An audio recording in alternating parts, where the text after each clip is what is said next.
مزگەوتی ئاڵتی بەرماخ 650 یەکێک لە مزگەوتە مێژوو و ناسراوەکانی شاری هەولێر کە دەکەوێتە ناو بازاری قەیسەری.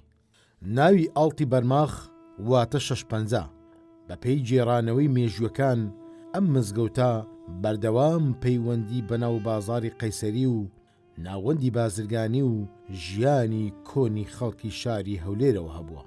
بە گوێرەی جێڕانەوەی پیرانی شار، مێژووی ئەم مزگەوتە دەگەڕێتەوە بۆ سەردەمی عوسمانی وەک یەکێک لە شوێنە ئاینیە کۆنەکانی شاری هەولێر دەستنیشان کراوە و تاوەکو ئەمڕۆژ وەک جێگای نوێژ و کۆبوونەوەی خەڵک بەکاردێ، بە تایبەتی بۆ کاسبکارانی بازاری قەیسەری هەولێر و هاوکات بەشێکە لە ناسنامەی مێژووی ئەم شارە.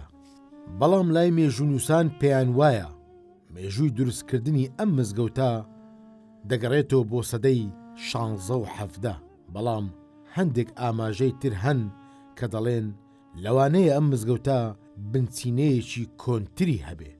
هەر بە بۆچوونی جێڕانەوەکان ناوەکەشی ئاڵتی بەرماخ لە مانای 650 دێ. دەڵێن ئەم ناوە بەواتای 650 پێدێ، بەڵام هەندێکی تر ڕایان جیاوازە.